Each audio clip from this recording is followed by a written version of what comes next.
হাজির হলাম, আর সেটা হচ্ছে আরএফএল। তো আরএফএল এর সেলস রিপ্রেজেন্টেটিভ এসআর পদে যে প্রতি মাসে যে বিজ্ঞপ্তিটা প্রকাশ করে থাকে। তো আপনারা অনেক সময় অনেকেই নক দেন যে ভাই ওই এই মাসে একটা হয়ে কবে আসবে। তো আমরা আজকে হয়তো বা ঈদের বন্ধের জন্য একটু লেট করে ভিডিওটা দিয়েছি। তো আপনারা যারা এখন পর্যন্ত যারা শেষ হয়ে গেছে তারা তো আপাতত পারবেন না যে ডেটগুলা। আর যারা সামনে আছে তাদের জন্য এই বিজ্ঞপ্তিটা। তো আরএফএল এর যে জুন মাসের যে সেলস রিপ্রেজেন্টেটিভ হিসাবে যে বিজ্ঞপ্তিটা, সেই বিজ্ঞপ্তি নিয়ে আমরা বিস্তারিত আলোচনা করব। আপনারা দেখতে পাচ্ছেন সেলস রিপ্রেজেন্টেটিভ এসআর পদে। তো আরএফএল গ্রুপের দেশের সর্ববৃহৎ plastic, stationery, metal, furniture, electronics, melamine, PVC, light, engineering পণ্য এর জন্য তারা বিক্রি করবে। তো তাদের শিক্ষাগত যোগ্যতা হিসাবে দিয়েছে এখানে আবেদন সর্বনিম্ন এইচএসসি পাশে আবেদন করতে পারবেন। Level 1 intermediate pass, HSC pass, দ্বিতীয় বিভাগে লেভেল 2 অনার্স এবং মাস্টার্স, সকল পরীক্ষা ন্যূনতম 2 বছর ইয়া থাকতে হবে, দ্বিতীয় বিভাগ থাকতে হবে।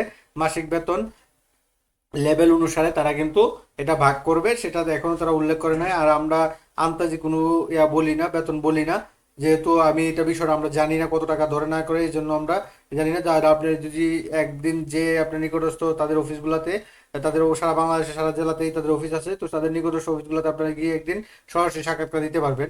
তো মাসিক বেতন নামে তারা বলে করেছে, তা মাসিক বেতন ভাতা পাশাপাশি আপনার মাসিক মাসিক ভাতা, তারপর হচ্ছে আপনার যাতায়াত ভাতা পাবেন।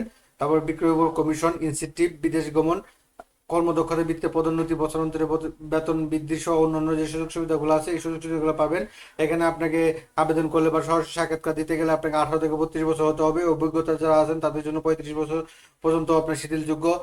উচ্চতর শারীরিক যোগ্যতা 5 ফিট 2 ইঞ্চি হতে হবে। সুঠাম দেহ ও সুস্বাস্থ্যের অধিকারী হতে হবে। এই সেলস রিপ্রেজেন্টেটিভের জুন মাসের বিজ্ঞপ্তিটা আপনার এই এই যোগ্যতাগুলো আপনাকে লাগবে। এবং এখানে আপনার কি কি ডকুমেন্ট নিয়ে কোথায় সরাসরি সাক্ষাৎকার দিবেন, এখানে তারা দিয়ে দিয়েছে সদ্য তোলা 2 কপি পাসপোর্ট সাইজের রঙিন ছবি সহ বায়োডাটা, অর্থাৎ আপনাকে আপডেট সিভি নিয়ে যাবেন। সকল পরীক্ষা পাশের মূল সনদপত্র এবং এসএসসি এবং এইচএসসি রেজিস্ট্রেশন কার্ড এবং জাতীয় পরিচয়পত্রের মূল কপি যাচাইপূর্বক ফেরতযোগ্য, হ্যাঁ, এবং ফটোকপি, অর্থাৎ তারা নিয়ে ভেরিফাই করবে। এগুলো আপনারা নিয়ে ওই নির্দিষ্ট তারিখগুলোতে, যে এখানকার সবগুলো তারিখ আছে, এখানে অনেকগুলো অফিস আছে, এখানে আপনারা দেখবেন আমরা এই আপনার নিকটস্থ তাদের এই অফিসগুলোতে আপনারা সরাসরি সাক্ষাৎকার দিতে পারবেন এই ইয়াগুলাতে, এই দিনগুলাতে আপনার নিকটস্থ। তো এখানে যেমন আছে ঢাকাতে আছে প্রপার্টি হাইস 12 আর কে মিশন রোড, মতিঝিল, ঢাকা 7, 14, 23 এবং 23শে জুন। 7, 14, 23 এবং 30শে জুন 2026 তারিখে কিন্তু আপনারা সরাসরি সাক্ষাৎ দিতে পারবেন। সরাসরি সাক্ষাৎ দিতে পারেন সকাল 10টা থেকে। সকাল 10টা থেকে আমরা নিচে পাবো কতটা সকাল, হ্যাঁ, সকাল 10টা থেকে আপনারা সরাসরি সাক্ষাৎ দিতে পারবেন। তারপর বরিশাল হুসনিয়ারা হ্যাপি হ্যাপি প্যালেস, তৃতীয় তলা, ঠিকানা আপনারা দেখে নেবেন। 21শে জুন, আগামী 21শে জুন, আগামী 21শে জুন আপনারা ইয়ে করতে পারবেন, এই সরাসরি সাক্ষাৎকার দিতে পারবেন। যশোরে আছে হচ্ছে কি আপনার 4 জুন, এটা শেষ হয়েছে। যশোর যারা আছেন তারা তাদের জন্য এটা বিজ্ঞপ্তি এবার শেষ করে দিয়েছে তারা। হ্যাঁ, তারপর হচ্ছে পাবনাতে আছে 30শে জুন, এখানে ঠিকানা আছে ফুডস্পটের লিমিটেড। এখানে 30শে জুন 2026 তারিখ। খুলনাতে আছে 23শে জুন। রাজশাহীতে আছে 16 এবং 28শে জুন। 16 এবং 28শে জুন হচ্ছে রাজশাহীতে। আপনারা এই রাজশাহীতে 16 এবং 18 জুনে সরাসরি ইয়ে করতে পারবেন,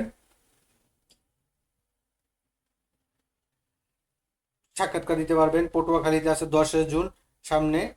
কুমিল্লাতে আছে 11ই জুন। ময়মনসিংহেরটা শেষ হয়ে গেছে, 7 জুন ছিল।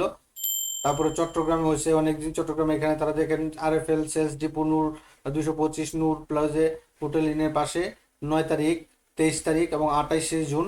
এই 3 দিন আপনারা ইয়েতে দিতে পারবেন, ওই কি বলে আপনার চট্টগ্রামে দিতে পারবেন। জামালপুরে আছে 21শে জুন। ফেনীতে আছে 18ই জুন। নোয়াখালী আছে 16ই জুন।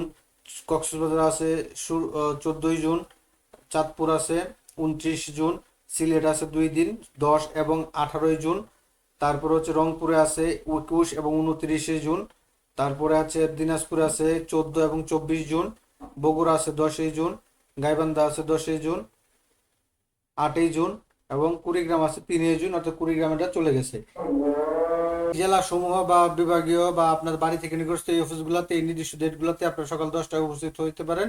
ওইসব ডকুমেন্টগুলো যেগুলো আমরা আগে আলোচনা করছিলাম এগুলো নিয়ে। এতে পরীক্ষা অংশগ্রহণের জন্য প্রয়োজনীয় সকল ডকুমেন্ট ও স্মার্টফোন নিয়ে সকাল 10টায় উপস্থিত থাকার জন্য বিশেষভাবে অনুরোধ করা হচ্ছে। গুরুত্বপূর্ণ নোটিশ হিসেবে বিধিনিষেধ তারা দিয়েছে, যেসব প্রার্থী পূর্বে চাকরিচ্যুত হয়েছেন অথবা খারাপ আচরণের কারণে পদত্যাগ করেছেন তারা আবেদন করতে পারবেন না। হ্যাঁ, আর যারা এমনি ভালো রেজুলেশন নিয়ে আপনার বিদায় হয়েছেন, রিজাইন নিয়েছেন, তো তারা কিন্তু আপনার আবেদন করতে পারেন আশা করি।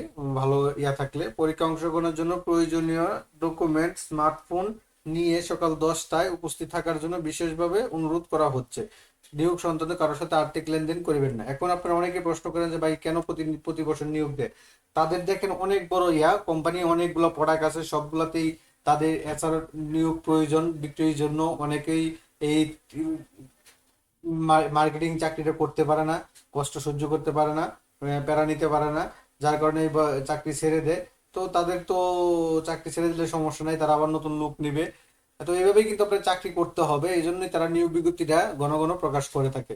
ভালো এবং খারাপ কোম্পানি একই অবস্থা, আপনার নিজের উপরে এটা করবে। তো আপনি যদি এইচএসসি পাশে চাকরি পেতে খুঁজতে চান বা করতে চান সরাসরি সারা দেশে, তো আপনার কিন্তু এই যে সেলস রিপ্রেজেন্টেটিভ থেকে আপনাকে করতে হবে। তো এরকম নিত্য নতুন সকল ধরনের সকল চাকরি সংক্রান্ত বিজ্ঞপ্তি সবার আগে পেতে চাইলে যারা এখন পর্যন্ত আমাদের অল জবস নিউজ এইটি চ্যানেলটি সাবস্ক্রাইব করেন নাই, চ্যানেলটি সাবস্ক্রাইব করে দিন, পাশাপাশি নোটিফিকেশন বেল আইকনটি অন করে দিন এবং আমাদের ফেসবুক পেজটি ফলো দিয়ে রাখবেন, যাতে করে আপলোড হওয়া পরবর্তী সকল ভিডিওগুলো আপনারা আপনার ইউটিউব চ্যানেল অথবা ফেসবুক পেজের মাধ্যমে পেয়ে যান।